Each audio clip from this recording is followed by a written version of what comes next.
Here's more wrestling news for April 20th, 2022, and your headlines for this afternoon include: Cody Rhodes leaks shocking new WWE Championship design, what are WWE's plans for the brand split with so many titles being unified, update on Tammy Sytch fatal car crash legal case, NXT 2.0 tag team loses their team name on latest episode, huge update to WWE 2K22, what's been added to the game, AEW Battle of the Belts sees sharp drop in viewership compared to previous show, former WWF writer says the world has passed WWE in scathing attack on Raw programming, Tony Khan weighs in on AEW-Ring of Honor crossover Supershow event, and more. We're starting off with news from Cody Rhodes, who has made it clear that he's back in WWE to become the undisputed WWE Universal Champion. Rhodes never won a title in his first run with WWE, nor did he in AEW, but should he become the world champion, fans could see a classic title design re-emerge. On his Instagram story, the American Nightmare shared a picture of the classic Winged Eagle title design, which was used from 1988 to 1998 and was last officially held by Stone Cold Steve Austin. Many fans leaped on the post, believing it to be a sign that Cody will reintroduce the classic title design should he become the WWE Undisputed Universal Champion. Rhodes does have a history of bringing back classic title designs, as in late 2011, the then Intercontinental Champion reintroduced the white strap classic title design, a change that was well received by fans at the time. At this time, no new championship design has been introduced for the undisputed WWE Universal title, which is still represented by two physical belts, but should Rhodes fulfill the promise he made to his father, the next title design may be a blast from the past. In 2016, the WWE reintroduced the brand split, with Raw and SmackDown getting exclusive rosters. This has been the case for the past 6 years, but lately, there's been rumors that the split could be coming to an end. Not only did Roman Reigns unify the WWE and Universal Championships at WrestleMania, but next month, the Raw and SmackDown tag titles will be unified at Backlash. It certainly appears that the brand split may be ending, but that isn't the case, as Dave Meltzer said on Wrestling Observer Radio, Roman Reigns is scheduled to headline WrestleMania Backlash even though they don't seem to have started a program for him. Also, regarding rumors of brand mergers because of the singles title merger and the tag title merger, right now, they are not merging rosters. As of right now, nobody has heard anything discussed in that direction. Either RK Bro or the Usos will hold both the Raw and SmackDown tag titles after WrestleMania Backlash on May 8th, but no matter who wins, the red and blue brand will not be unified, unlike their tag titles. Earlier this month, we reported on Tammy Sytch, who was involved in a 3-vehicle accident that killed one person. A toxicology report will determine if Sytch was inebriated behind the wheel, and she could face a serial criminal case if it turns out she was, but now the former Sonny has another legal battle ahead of her. On his show, Dave Meltzer said that in addition to the possible criminal charges, Sytch is being sued for wrongful death by the family of the man who died in the wreck. The family is seeking at least $30,000 to compensate for funeral and medical expenses, and the family is also suing Sytch's boyfriend.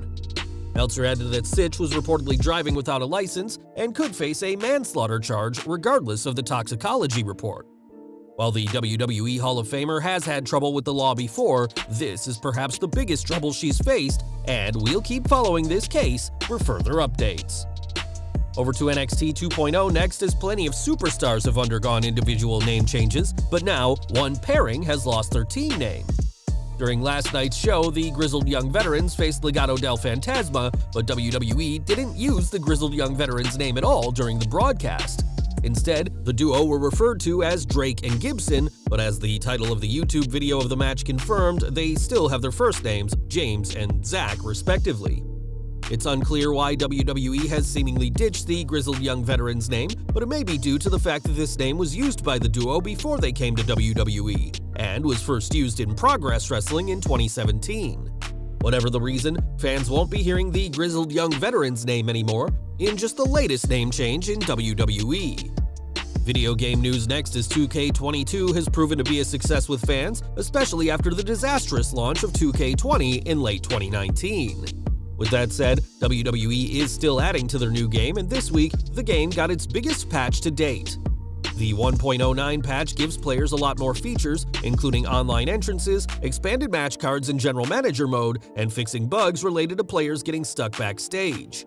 Updated movesets and more signatures and finishers are also part of the update, and perhaps the biggest addition is that the NXT 2.0 arena is now in the game for the first time.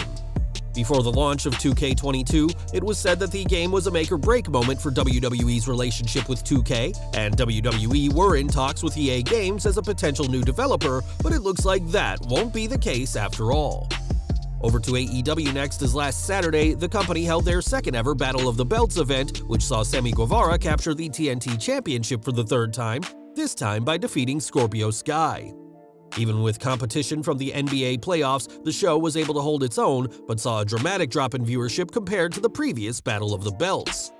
Showbuzz Daily reports that this past weekend's event scored 527,000 viewers for AEW, down dramatically from the January Battle of the Belts, which earned 704,000 viewers. With AEW Rampage last week also losing viewers, it'll be interesting to see how Tony Khan tries to turn these numbers around, as the Battle of the Belts 2 event didn't go well for AEW. Back to WWE, and for years, wrestling fans have complained about the company's programming and have threatened to never watch the show again, but always seem to be back to complain about the next week's episode of TV. Countless fans have accused WWE of being out of touch with the wrestling world and refuses to change, and now a pretty important name has made a similar accusation against the company. In a tweet, former WWF head writer Vince Russo didn't hold back with his scathing claims, saying, "WWE Raw is just a terrible, terrible show. It's far and away the absolute worst thing on primetime. The entire world has passed this company by. There is nothing that anybody can relate to. At Vince McMahon, it's time to look yourself in the mirror. Are you better than this or not?" While Vince Russo has his own critics for his booking in WCW, it's worth remembering that he oversaw Raw during the Attitude Era and made WWE's flagship show the most popular it had ever been. Whether WWE ever makes the dramatic changes fans want to see remains to be seen, but until they do, fans, and those in the industry alike, will continue to criticize a company that has been passed by. And we're ending today with Tony Khan, who will appear on tonight's episode of Dynamite to make what he has claimed will be a huge announcement. One possible announcement that's been rumored is an AEW New Japan crossover Supershow, but even if that doesn't happen, that doesn't mean the Supershow concept is off the table. As the owner of both All Elite Wrestling and Ring of Honor, there's always the possibility of a super show between these two companies, and Khan addressed this during his latest appearance on the My Mom's Basement podcast. Speaking about ROH alum including Bryan Danielson and CM Punk, Khan said that he would love to see them appear in Ring of Honor, but said he wouldn't count out having both men on every AEW and ROH show going forward. Addressing an actual Super Show which would pit ROH stars against AEW talent, Khan agreed that it would be a fantastic idea and said, "We'll have to see when the time is right for all his contracted wrestlers to come together for one big event." Whatever Khan has planned for tonight's Dynamite, we're sure it'll be big, but even if it's not a Super Show, it appears to be just a matter of time before one happens. Well guys, that's our news for today. Please share your comments below. Also hit the like button, subscribe to our channel, and hit the bell icon to receive all notifications. And as always, thanks for watching.